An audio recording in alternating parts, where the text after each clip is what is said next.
No way, man, mistake, it has been said. I'm all in, so there's nothing I'll regret. But time is ticking and there's so much that's going through my mind. Will I make it? Yes, I will. Our spirits are entwined. So let's get this show on the road. I'm here, I'll stay and I'll carry the load to bring it on with the Archie County Band. But hold on a second now, I'm starting to feel the strain. Was it a bicycle? What is wrong with my brain? Is it the end of me? No, I must still believe. So I'm still alive, you see. Heck yeah, now I'm on my way.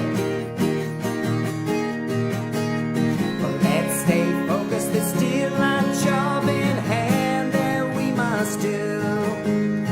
Cameras start to click, we know what create is something new. So go Marty and Sarah and Mark and Matt, Owen, Smitty, McGrilly and Jamie Lane in the Archie County Band.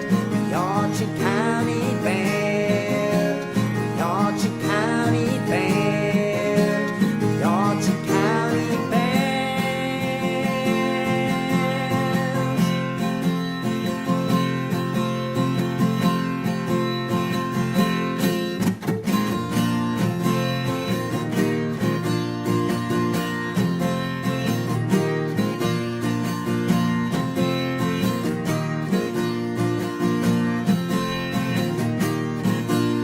Stop the clock, we're done, we're rolling. Sound the horn and sing that we are going. 27 hours, that is the time. So let's hop on the bus and let it shine. Shine, shine, shine, shine, shine, shine, shine. Say sha la la la la la la, sha la la la la la la, sha la la la la la la, sha la la la la la la, sha la la la la la la, sha la la la la la la, sha la la la la la la, sha la la la la la la.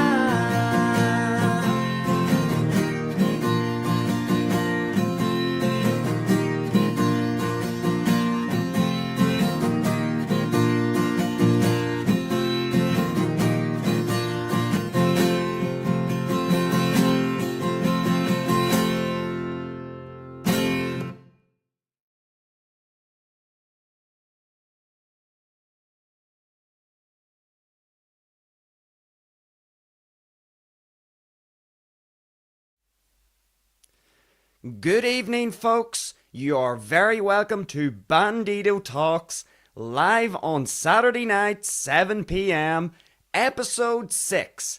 News on the Tube, as promised yet again.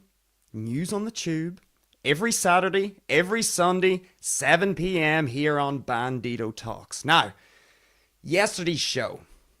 I was really initially very frustrated with yesterday's show, but it actually turned out to be a really, really good one. 1 hour and 53 minutes is probably a little excessive, I would argue, but I think it was 1 hour and 53 minutes well spent. I think we covered some very, very interesting ground. I would encourage all of you folks who are watching here live not to leave the live stream, of course, but whenever you have finished, and if you have some spare time, just an hour and 53 minutes. So if you have 1 hour and 53 minutes of spare time, feel free to check out last night's episode. It was a really, really good one. from needy to greedy, but that's not what we're on here for tonight. Tonight is, of course, News on the Tube. Every Saturday and every Sunday at 7 p.m. What is the deal with News on the Tube? For anybody who may be new to Bandido Talks and the general structure of how we go about things here on this particular channel and this particular show.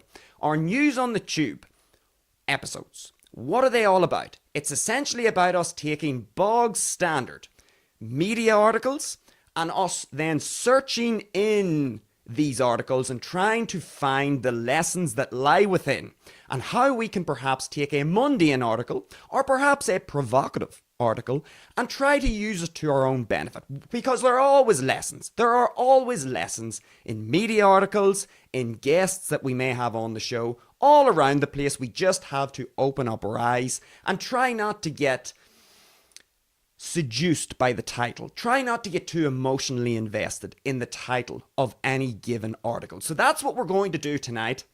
Really good show last night. Check it out after tonight's show if you feel like doing it, because we covered a lot of interesting ground. But tonight, it's all about News on the Tube. And what are we going to do? We're going to go here. We're on time tonight, may I add as well. Anybody who is not aware of what I mean by we're on time tonight, again, if you watched last night's episode, you will of course get an amusing story at the beginning of our episode last night as to why I was a little bit late. But that's for last night's episode. Tonight, it's all about News on the Tube. It's all about going down through articles and trying to extract the lessons from them. Now, before we get into tonight's show, I would encourage you, if you find any of the content from the Bandido Talks channel to be interesting, well, feel free to give it a like. Give tonight's live stream a like. Get active in the comments section after the show whenever the video is posted. If you're on here live with us in the chat, feel free to get engaged in the chat. Leave some comments. I'll check it periodically to see if there is anybody following along to see what we get up to tonight. And of course, if you find any of the content from Bandido Talks in general from the channel, if you find any of that content to be valuable and interesting, then of course you can subscribe to the channel. We've got lots of content coming your way every week. Normally we have 4 episodes coming. We have some YouTube shorts as well that we release throughout the week. So lots of stuff coming from the Bandido Talks channel. Okay, so enough of that. Let's get straight into tonight's show. What am I going to do? I'm going to go straight to my phone. I'm going to go on to my Google browser. I don't know what awaits me. We're going to see what stories we are greeted with. And then we're going to go down through these stories, in underneath the surface, in underneath the hood of each of these stories. And let's see what we can learn tonight. The plan is to go, well, let's say if we'll do a good 50 minutes. Now, of course, I said last night on last night's show, I think I'll do about 45 minutes. 1 hour and 53 minutes later, I end up finishing the show. So sometimes you can't always take my estimations of time at face value, but we're going to go for around 50 minutes tonight. And then when we finish tonight's show, I'm going to go straight over to Rumble, where I'm going to do another live stream, Ramble on Rumble. We'll go over there for 20 or 30 minutes, and that's an exclusive live stream that I only do on Rumble. So if you want to find out what I'm talking about over on Rumble, you're going to have to head over to that particular video hosting platform, follow or tune in to the Bandido Talks channel, and then you'll be able to find that live stream immediately whenever we finish here on YouTube. So let's see what my phone is going to throw me up tonight. What stories are we going to have to address? What are the lessons that we're going to have to find in tonight's stories? Let's get down through it. Let's get started. So, I'm going to head on to my Google browser and let's see what we have. Okay, so the first story is a BBC article. And apparently, it's a live article. It says there are 1,519 people viewing this article. There must be something on live. So let's read what this article is saying. Here's what the title says. Connolly at Dublin Castle ahead of landslide Irish presidential election win. So it's the results of the Irish presidential election to be announced. let's read the summary of this article. Okay, so let's see what the article says. Catherine Connolly arrives at Dublin Castle ahead of the official declaration. Earlier, Heather Humphreys congratulated Catherine Connolly on becoming the next President of Ireland and conceded. Votes are still being counted, but the final declaration is expected this evening. Taoiseach Micheál Martin says he has, quote, no doubt that Connolly will serve, quote, the country well. There has been an unprecedented level of spoiled ballots, as many voters have used this election to voice frustrations over issues including immigration. Okay, so what is the article about? It's about Catherine Connolly. Apparently, she has won a landslide presidential election, and it's a mere formality. And I think, where are we at? Dublin Castle. Okay, so her competitor, it seemed to be a two-horse race. I'm not quite sure why it was a two-horse race. I would have expected to see perhaps more people competing for this particular spot, the President of Ireland. Only 2 people. And Heather Humphreys, she congratulated Catherine Connolly, and she actually conceded. The votes are still being counted, and essentially, I suppose, let's see, this 5th bullet point is an interesting one. An unprecedented level of spoiled ballots, as many voters have used this election to voice frustrations over issues including immigration. Okay. So the Irish presidential election. Apparently it's a done deal. Catherine Connolly, she's the winner. Poor old Heather Humphreys, she's conceded. The writing must have been on the wall. And she's doing the, quote, humble thing. She's conceding and congratulating her only competitor. Now this is an interesting story, I think, because the first thing that strikes me is, why are there only 2 people running for the Irish presidential race? Why only 2 people? That seems strange to me. I actually don't know the answer. Okay, so I would need to dig into this whole thing in order to try and find out, why are there only 2 people running? Because I would have expected there to be a whole host of candidates, and I would have expected there to be a whole host of debates. But it seems that there are only 2 candidates. Now maybe I'm overlooking something. Maybe there were a lot of candidates and they've all been, maybe they've all humbly conceded. Maybe they all were able to see the writing on the wall and they've pulled out of the presidential election and only left these 2 ladies. Maybe that's what's happened. But I just think, reading the article, taking it at face value, it seems a little odd that there are only 2 people running. Fair enough. What else? Well, something interesting, as I said. Bullet point number 5. So a lot of spoiled votes. Now, what can we read into this?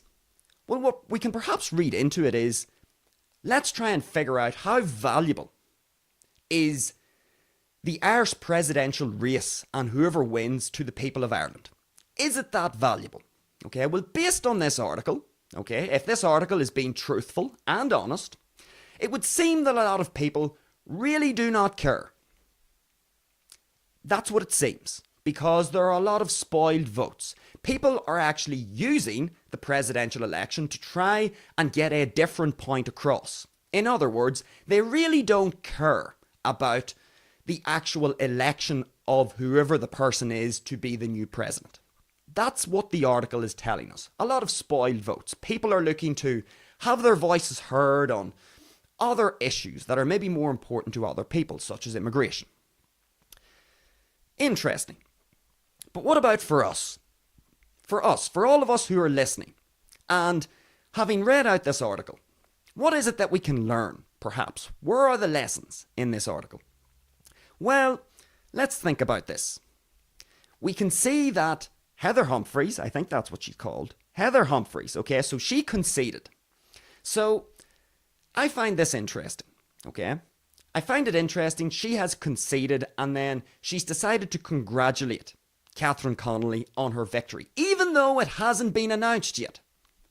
Now, to me, again, maybe it's just me, maybe I'm a little bit weird, maybe I'm odd, I don't know. But to me, I would not be conceding anything until, quote, the fat lady sings. That's just me. Okay, because according to this article, It hasn't actually been announced yet who has won the presidential race. Yet here we have Heather Humphreys conceding and then congratulating Catherine Connolly. To me, I would not do that. Conceding beforehand. What would be the point in this? What can we learn from this? What is Heather Humphreys up to? Why would she concede before it has even been announced yet? Well, for those of you who tuned in to last night's show, and even into the show last week, I think it was episode 2, and I think the title of that show was Time to Change, or something like that. And in those 2 shows, we talked quite a bit about status.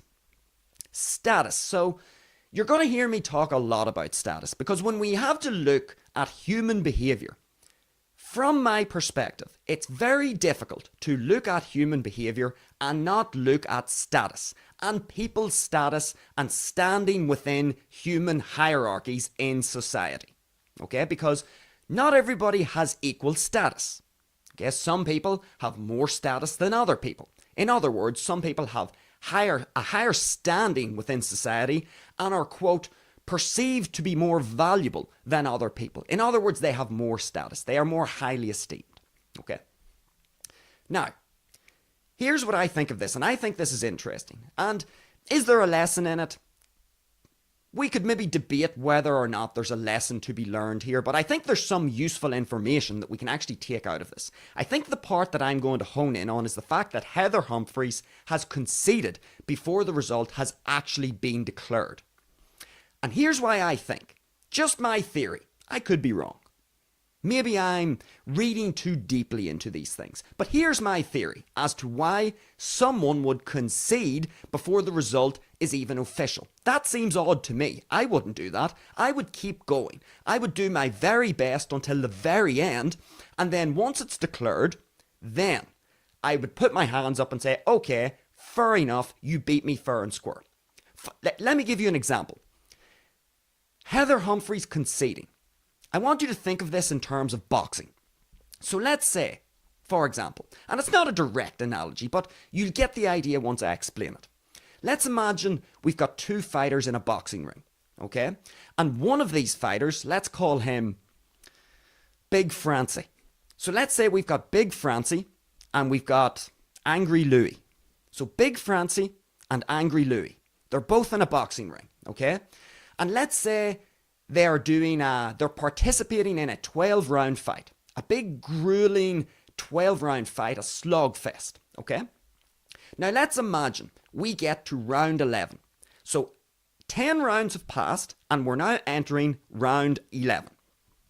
Now I want you to imagine that Big Francie has won every single round up until this point. So on the scorecards, it's 10-0 to Big Francie in terms of rounds. So every single round, he has beaten Angry Louie. Angry Louie hasn't won a single round. Now, Angry Louie has a couple of options here. He's down on the scorecards. He's been beaten up quite badly, so he's marked up and he's starting to swell under both of his eyes, and it looks like he's going to lose the fight. Okay, on points.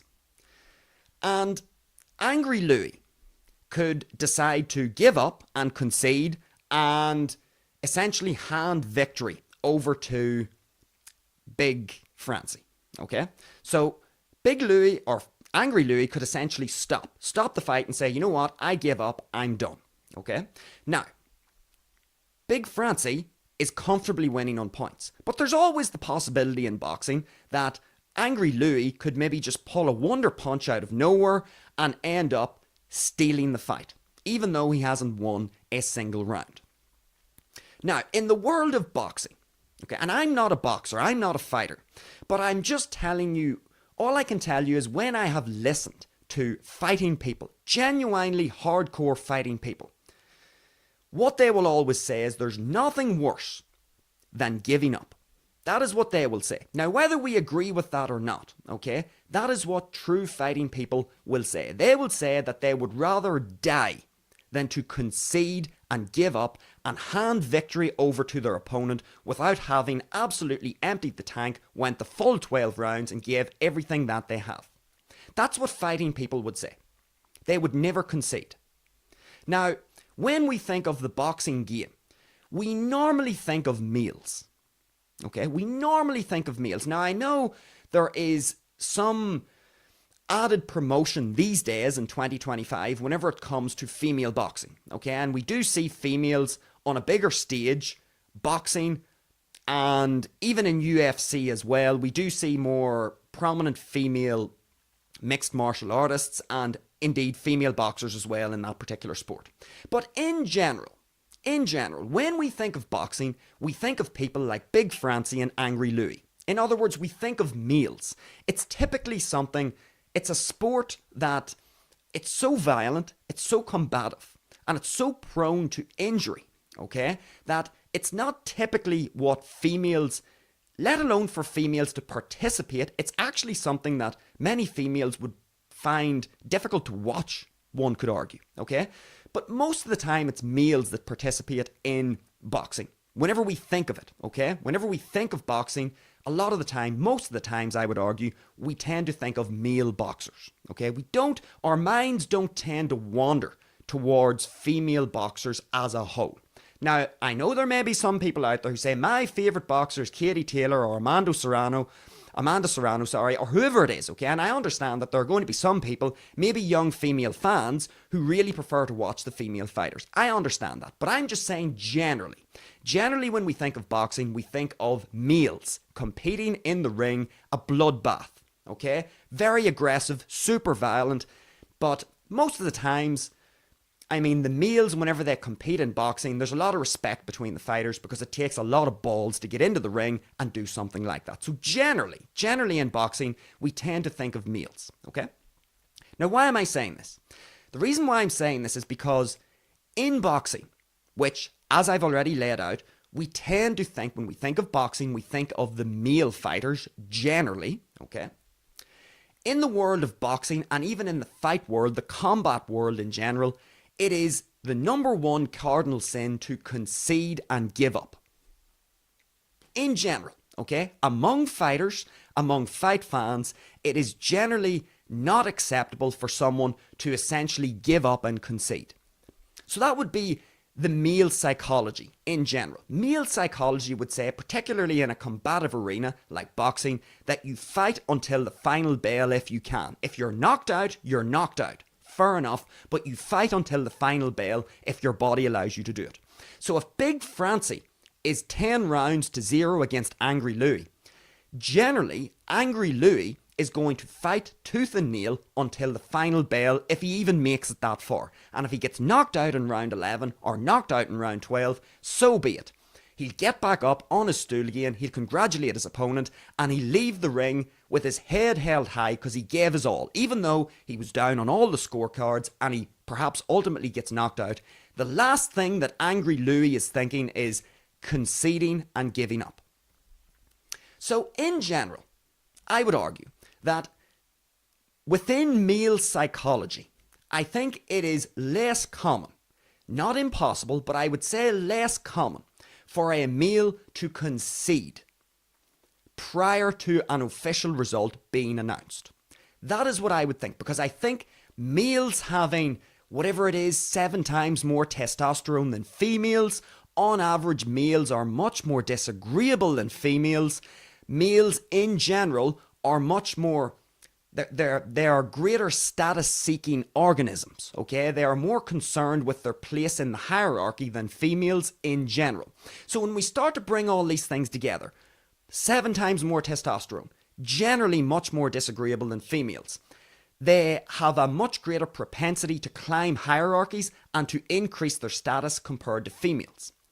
What I would argue is that you're far less likely to see males who are competing against one another, whether it's in boxing or whether it is in a presidential election race. I would argue that it's far less likely that you'll see males conceding than when we compare it with females. Now, what do we have here, okay?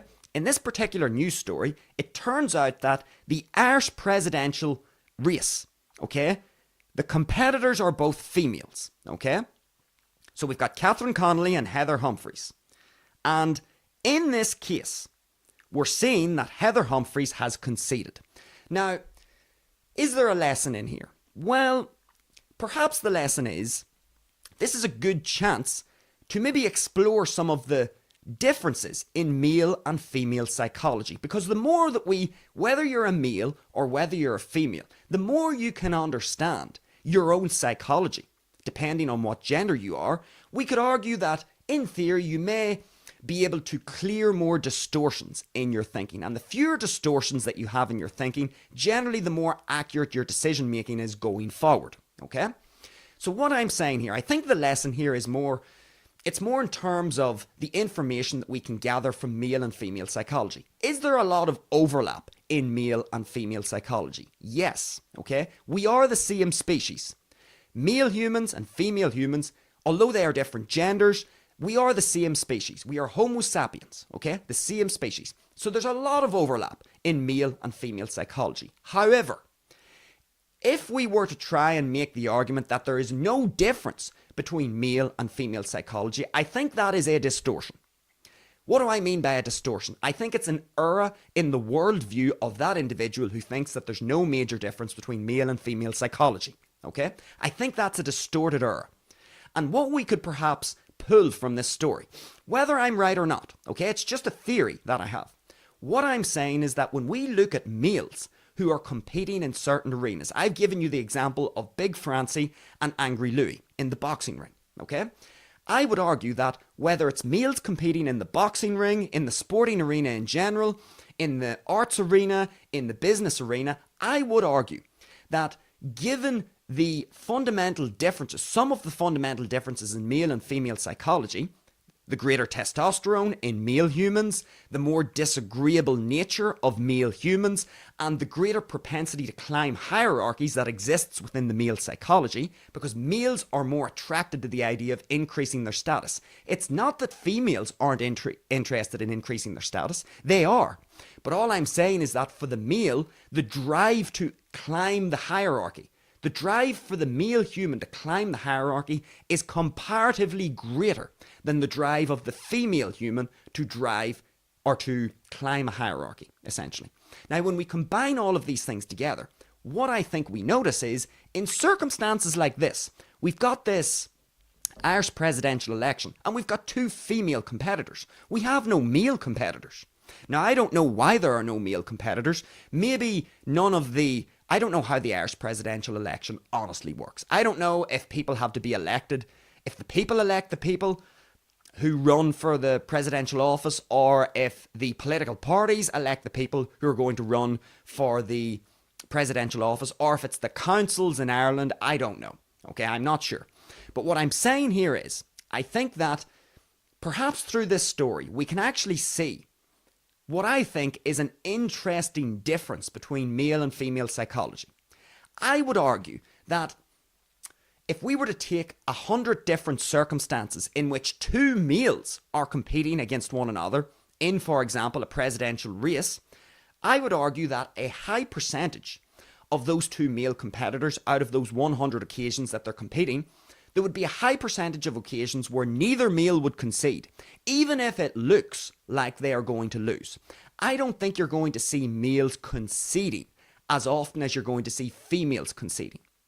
That would be my argument. And the reason why I think that is because males are just generally so much more driven to try and climb the hierarchy.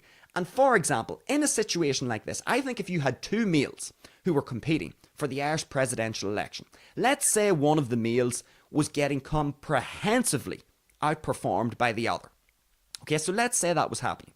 I would make the case that the male who's being outperformed, okay, would probably try some sort of other tactic, some other way in which to elevate his own standing or status, some other way in which he could maybe, even if it looks like it's a losing battle, a bit like Big Francie and Angry Louie, even if it's a losing battle, I think if it's a male, he's going to try and find some sort of a way, perhaps to undermine the other candidate, because the vote isn't official yet.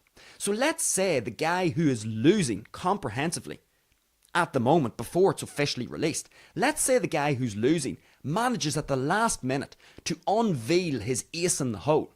And let's say his ace in the hole is a really dirty skeleton that exists in the closet of the other competitor.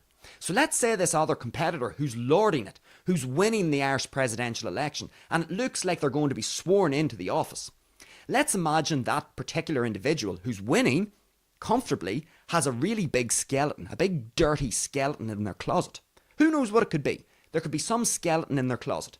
I would argue that you're far more likely to have meals when they are competing against one another to find whatever strategy possible, even if they're losing and even if it looks like all hope is lost, to try and pull some sort of a ace in the hole out of their pocket and perhaps undermine the credibility of the person who is comfortably leading. Because who knows? If this ace in the hole is pulled out with just enough time, who knows what might happen? Even if the person is on the verge of winning with all of these votes, there might be such a public outcry that the person cannot go into office. Who knows? So what I'm trying to say here is males are inherently, I think, more competitive than females on average. Females are competitive.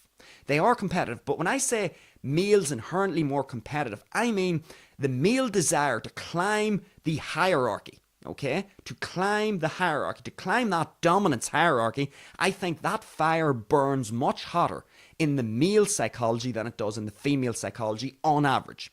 And as a result, in a circumstance like this, where you have two people, essentially, just two people competing for one presidential role, I would argue that two males, if they were competing, even if one of the males looks, by all accounts, out of the race, I still think, on average, the male psychology would say, all hope is not lost. Perhaps I can undermine the credibility of this person who's whipping my ass on the votes, but if I can undermine the credibility sufficiently, even with very little time left before the official announcement is made, perhaps I can sufficiently convince the population with my evidence of this big dirty skeleton in the closet of this other competitor of mine. I can maybe convince the general public that there's such a dirty skeleton in this closet, that there's so much public outcry that the person, even though they have, for all intents and purposes, won the race on the votes, they can't actually get into office because the big reveal, the ace in the hole, was just too damaging to their reputation. In this case, however, we've got what looks to me like a bit of virtue signalling. Maybe I'm wrong. Heather Humphreys, being the humble soul, conceding before the result is made official, not wanting to applaud, Catherine Connolly before she goes in, gets sworn into office, very humble, very good spirits. Now, some people may think that's great. Some people may think that's admirable. That's neither here nor there for the type of discussion that I'm having here. What I'm saying is, I think that type of behaviour would be less common in a male or in two males that would be competing. I think two males that are competing are going to be much more intense in their desire to try and grasp that role. President of Ireland, people may say, the President of Ireland means nothing. Well, regardless of what it means, it's still a position within society where you are going to have your status elevated considerably if you are called, quote, President of Ireland. So it's still a big deal. Does it have the power that people would like to make it out that role has? Perhaps you don't have as much power and say as you would think. But nevertheless, it's a role within society that certainly will elevate the winner onto a pedestal of increased status. So there's a lot to gain. There are a lot of chips on the table here, okay? And I think males would be just inherently more competitive, and I don't think you're going to see any concessions right before the result is announced. I think, on average, super competitive males who are climbing the dominance hierarchy, and with something like the presidential election up for grabs, I think, just like Big Francie and Angry Louis, even though he's getting his arse kicked in the ring, he's down on all the scorecards, and he probably is going to lose or get knocked out in the 11th or 12th round, I would argue that Angry Louis will go out on his shield and do whatever he can to still try and win that match or to win that fight.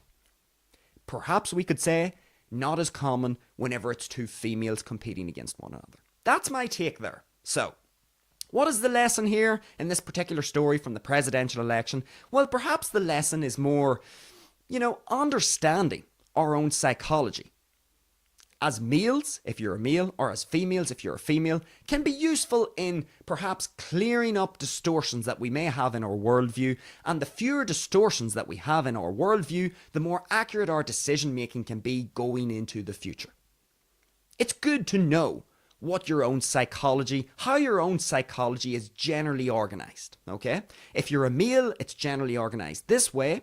And if you're a female, it's generally organised that way, with, of course, a whole bunch of exceptions. There will be exceptions. There will be females that are super competitive, probably have a higher dose of natural testosterone coursing through their body. They're a bit more disagreeable. And as a result, they have more of a desire to climb hierarchies, of course. And then on the flip side, you will also get males who have low testosterone, lower than average testosterone, and they sort of exhibit behaviours that are more feminine, okay? That, of course, exists. But in general, I think the human male, far more competitive. And I think what we're seeing here is perhaps in this presidential election, we're seeing maybe just a natural female tendency to sort of concede ahead of time, congratulate the opponent, you win, good on you, I'll just step back into the shadows and be a humble, loser or a humble second place person in the presidential election. Whatever. That's what I think. Okay, so that's story number one. Catherine Connolly is the 10th. Oh, well, apparently here it's just been released, okay? So it's just said Catherine Connolly is the 10th president of Ireland after a landslide win. So she's just won. There we go. Okay. Next story. Let's see what we have. So, next story. This one is one day ago and it is from Fox, Carolina. I don't know what country that is. Fox, Carolina? No idea. Let's see what this story says. Patient with stage 4 rectal cancer says new device saved her life. Let's read a little bit of this article. HAI pump delivers chemotherapy directly into liver tumours, sparing patients from full body side effects. So, a groundbreaking device is changing how doctors treat colorectal cancer by targeting tumours with the rest of the body being spared from the chemotherapy side effects. Hope Brooks says her cancer journey for stage 4 rectal cancer started with full body chemotherapy. She says losing her hair felt like a loss of identity and she wondered if there was a better option available. Okay, so we don't need to get into the nitty gritty of the rest of the article because it's pretty long. Okay, it's a pretty long article. I'm just scrolling down. But we get the idea. So the overall point of this story, what is it? The overall point is that apparently there's this new device called a HAI pump.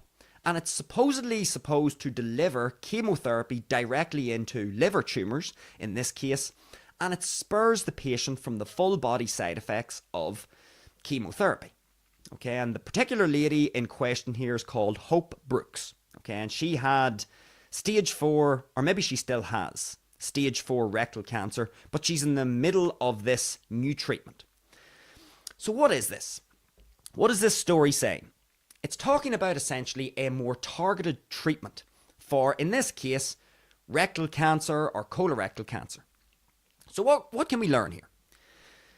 Well, what we can learn is, firstly, according to the article's own words, its own words, okay, so this isn't me inventing something, according to the article's own words, and Hope Brooks, who's actually involved in the article, there are enormous side effects from standard chemotherapy. Now, I think this is well known, okay, so maybe some chemotherapies, depending on the type of cancer that you have, certain chemotherapies are going to maybe be more destructive to the overall effect or the overall functioning of the body than others, because it depends on the type of cancer you have. How far has it spread? How many organs are affected? How aggressive is the tumour, or are the tumours that are growing? All of these things are, I suppose, going to influence the type of chemotherapy regime that any one patient is going to be administered. In this case, we're talking about essentially colorectal cancer. In this case, Mrs. Brooks is a stage 4 rectal cancer patient. And this device is supposedly able to inject the chemotherapy in a more targeted fashion, straight into the tumour, without having the chemotherapy and the effects of all the chemicals within the chemotherapy go all over the body and essentially act as a non-specific or non-targeted treatment. This is one of the big problems, isn't it, with chemotherapy? That it's non-specific. In other words, can it kill cancer cells? Yes, it can. But does it also kill your normal healthy tissue? Yes, it does. So it's non-specific. It's non-targeted. So what this article is saying is apparently there's this new device that allows a more targeted administration of chemotherapy. Now, is this a good thing? Well, of course it is. The more targeted the treatment can be, the better it is for the well-being of the patient. Now, just because a treatment is more targeted, however, doesn't mean it's more effective. And we want to tease the two things apart. So that's the first thing that comes to my mind when I read this article. Okay? Is it good that this new device is able to target, in this case, liver tumours with greater accuracy? Is that a good thing? Yes. I think it's better that any treatment, it doesn't matter whether we're talking cancer or arthritis or heart disease or osteoporosis or autoimmune diseases, it doesn't matter, hypertension, whatever your chronic illness of choice is, the more targeted the treatment can be, the better. Because who wants to live through a whole bunch of nasty side effects when you could potentially avoid them? If we can solve the problem and have fewer side effects, isn't that better? But this is the thing. Whenever I read this article, the first thing that I think of, and this would be, I suppose, the simple lesson from this article. Just because the treatment is more targeted, that does not mean necessarily it is more effective. Now, it could be more effective, but it doesn't necessarily mean that it is more effective. It doesn't necessarily mean that the patient is going to live longer. What it means is that the patient has fewer side effects. And they are two different things, folks. Okay? So pay attention in this sense. There's a difference between, yes, the therapy being more targeted and there are fewer side effects. That's a good thing. We would all agree on that. However, that does not mean that the treatment is more effective than the standard chemotherapy. We would need to see what is the outcome data of this particular treatment. It's a new treatment. So perhaps we probably don't even have the answer to that question. So at the moment, it looks promising. Okay? It looks promising for people who want to go down the chemotherapy route. Of course, chemotherapy is not the only way to treat your cancer. Okay? It's not the only way. It's the most frequently chosen pathway for most cancer patients, but it's not the only way. There are other treatments that you can use. But for those who want to choose chemotherapy, is it better that we have a device that is more targeted in the administration of the chemotherapy drugs? Of course it is. That is, of course, a good thing because it means we are sort of keeping the overall functional integrity of the wider organism, the wider tissue of that individual intact. Okay? That's a good thing. But again, remember, just because it's more targeted, that does not mean that it's more effective. It might be more effective, it might not. What we may be seeing here is we may be seeing an evolution in the right direction, i.e., we might be seeing, yes, fewer side effects for cancer patients who choose chemotherapy, but maybe that's where the story ends. Maybe for whatever time these patients have left, they have fewer side effects. Do they live longer? That's a different question. So is the treatment more effective? And let me just scan down the article because I read the first couple of paragraphs. So let's see, Hope Brooks, she's being interviewed here. So she has this pump. Her oncologist, stage 4 colorectal cancer, spread to the liver. She's using this pump to target the tumours. And let's see. Brooks says the device shrunk the tumour by 7 centimetres to 1. Miraculous. I wouldn't be here without the pump. Okay, so it did seem in Hope Brooks's case to be more effective. Okay, maybe it was more effective because it said she did do standard chemotherapy. Okay, and it seems that this particular treatment for her was a little more effective. I'm even saying a little more effective. Maybe it was far more effective because it shrunk the tumour from, what was that? 7 centimetres to 1 centimetre. That's an enormous reduction in tumour mass. So it would seem that it was more effective. The actual overall treatment of it being more targeted was more effective. That's a good thing. So perhaps this...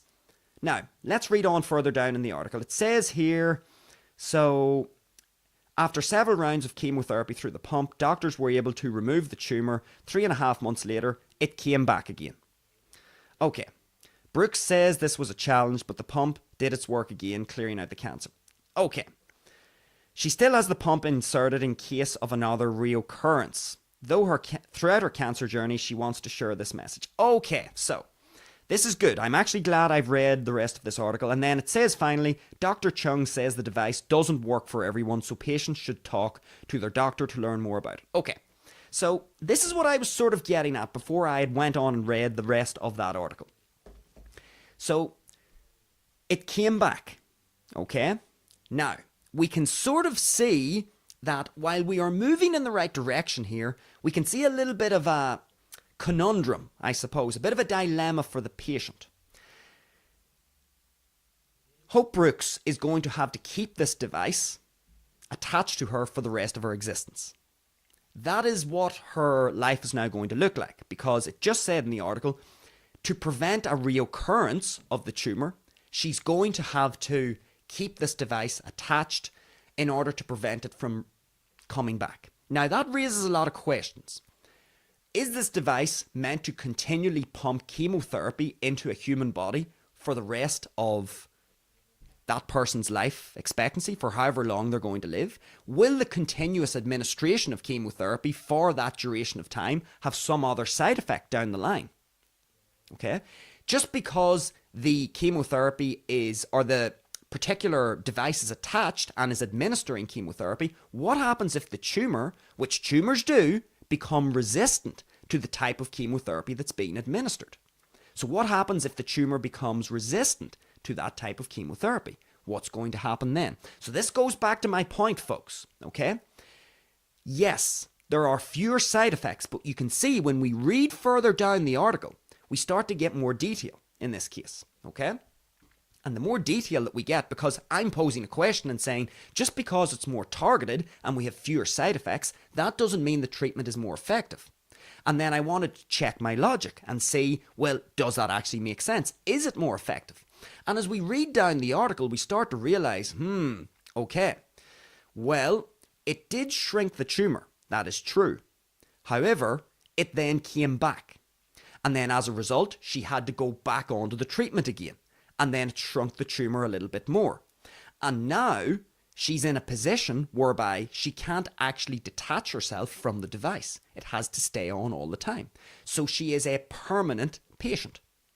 Most people, when they have a chronic disease, and this is just me speaking from my own perspective, I think most people would like to think that they are not bound to drugs and treatment for the rest of their life. They would ideally like to have a situation where they are not having to have drugs or treatment pumped into their bodies for the rest of their existence.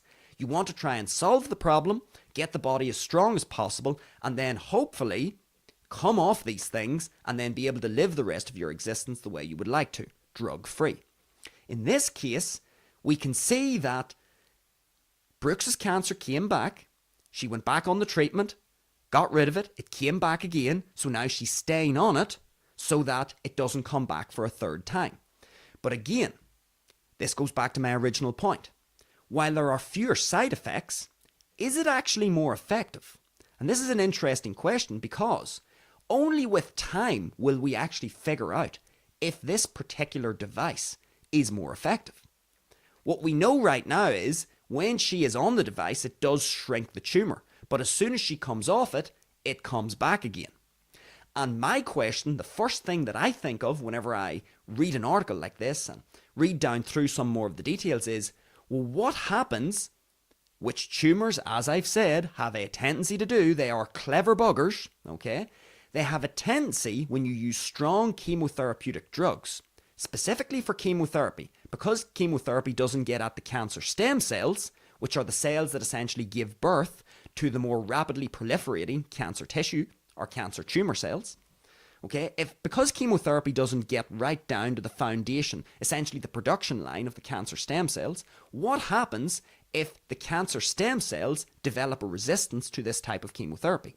So even though it's more targeted, which is good because there isn't any other healthy tissue collateral damage, that is good, but still, even though it's more targeted, it doesn't mean it's more effective, because what happens if the cancer stem cells in this case, and again, cancer stem cells are different from the rapidly proliferating cells, okay, there are kind of two types.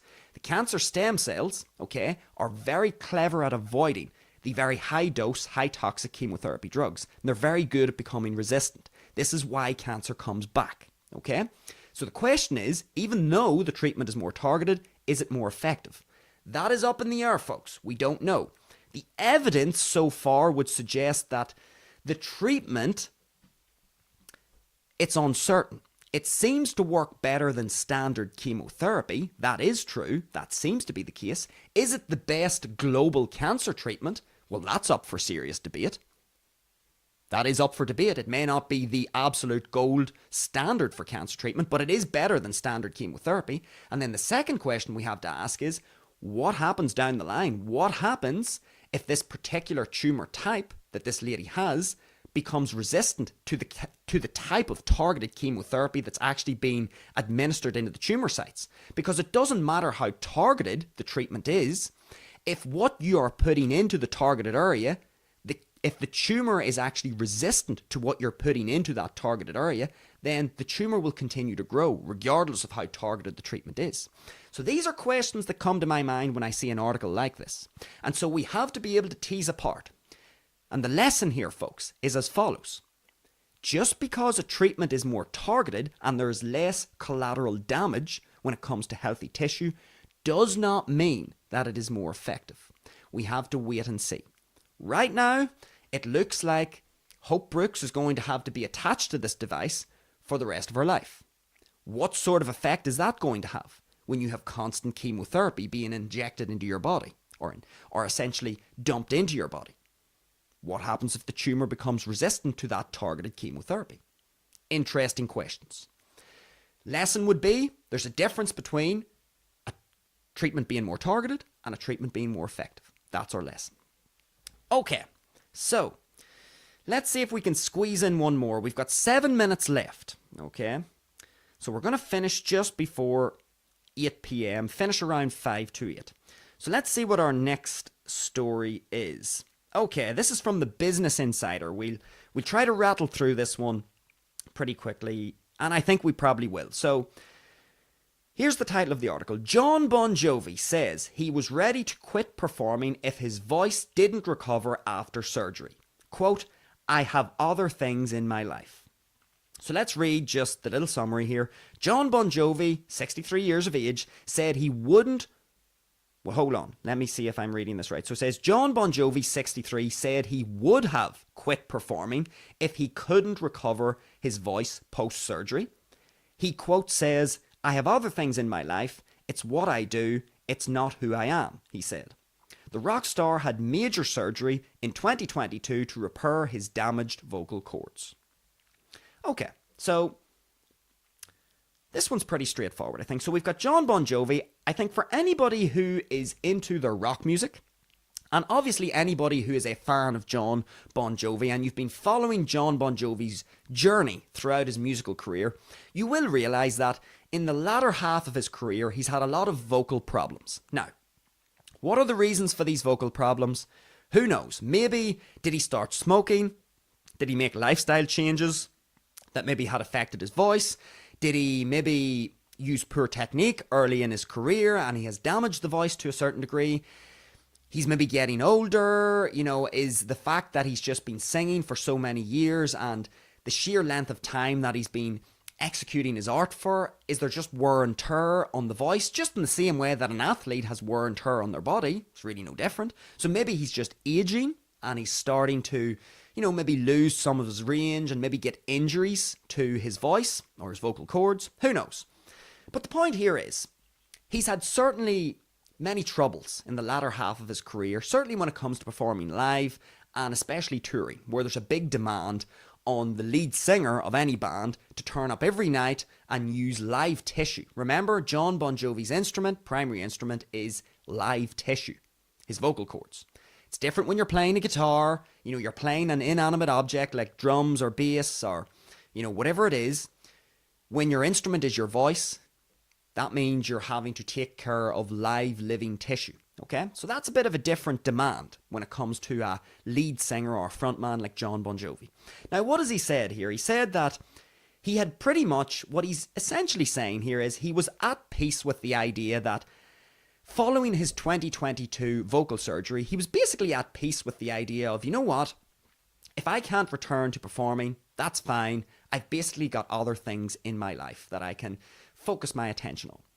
Now, if you're Jon Bon Jovi and you've been doing something for as long as he has, how many decades has Jon Bon Jovi been singing? He's been singing what, since the late 80s, maybe, or the second half of the 80s? So he's been going for over 30 years, maybe 40 years when we would include essentially his entire musical career. So he's been on the road for maybe 4 decades as a musician. So it's a big deal. He's spent pretty much all of his life immersed in this field, and it is his big purpose. Jon Bon Jovi's purpose, we could argue, primary purpose in this life, is writing music, performing music, both in the studio and live. So it would be a big deal, just like when an athlete retires from their sport, okay? It's a big deal when you've spent an awful lot of your life doing something and it essentially is what you're most known for. It can be a big deal when you're presented with the possibility, in this case, Jon Bon Jovi was presented with the possibility that his surgery may not have went according to plan and he may have to essentially stop singing. Not necessarily quit music, but just stop singing in the way that he was singing for most of his career. Now, Jon Bon Jovi says, I have other things in my life. It's what I do. It's not who I am. Now that's interesting, I think. Perhaps that's a very healthy way for him to approach the situation that he's in. And maybe that's the lesson here, okay? The lesson is, when you do something, when you are well known for doing something, perhaps the lesson we can learn here from Jon Bon Jovi is, just because you do something, it doesn't make you who you are, so to say. Even though people know Bon Jovi, and people may know all of us for different reasons, okay? As Jon Bon Jovi would say, it's what I do, it's not who I am. So, I think the key thing here is, folks, Jon Bon Jovi is essentially staring down the barrel at the end of his musical career, potentially in 2022. So I think what we're really getting at with this particular story is, it's very important to have purpose. That is really what comes to my mind whenever I read this article. Jon Bon Jovi, before essentially the prospect of him not being able to sing and play music the way he used to, because he knew it was a possibility that the vocal surgery in 2022 may not have given him his voice back, Jon Bon Jovi has essentially said to himself, you know what? I'm going to have to find purpose elsewhere in my life so that if this thing doesn't work out, this surgery doesn't work out, I'm not going to be a depressed mess. Because if Jon Bon Jovi's eggs were all in this basket, then there's a lot riding on that surgery. If he is really if all his life is essentially singing and music and there's nothing more to it, well then this is a very troubling period. Now, I'm not saying that it wasn't a hard process for Jon Bon Jovi to pass through, but if you sort of take his own words and his own perspective, so what I think Jon Bon Jovi has done here, and I think this is what the lesson is in the story, you want to make sure that no matter what your life circumstances are, that you always have a solid purpose in your existence. So in this case, Jon Bon Jovi is perhaps on the precipice of losing his voice. That's a big deal for someone who's been using their voice for 4 decades. But it's like anything. When adversity hits, we have to sort of recalibrate. We have to recalibrate our goals. We have to Go down through the process of, okay, I may not be able to do this in the worst case scenario. What else is left out here in the world for me? How can I reorient myself and find new purpose?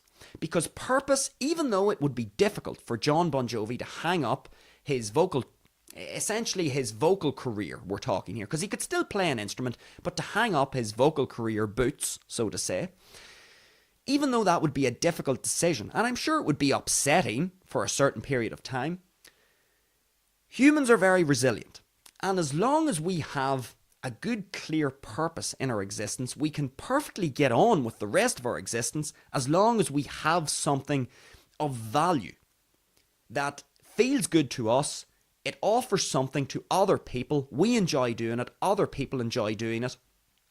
That's kind of enough. That's enough to even get you through a difficult situation if you're Jon Bon Jovi, in this case.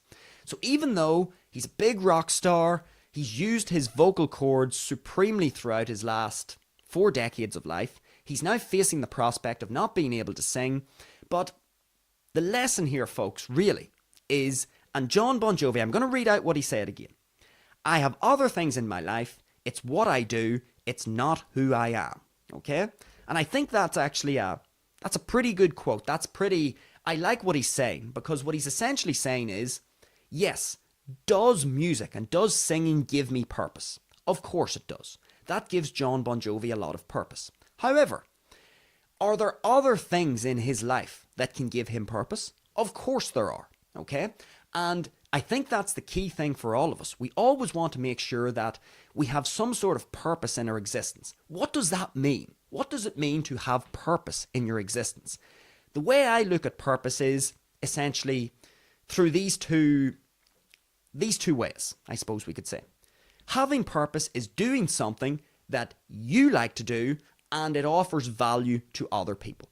That is what I think purpose is. It's something that you get satisfaction in doing, but at the same time, it's offering value to other people or has the potential to offer value to other people.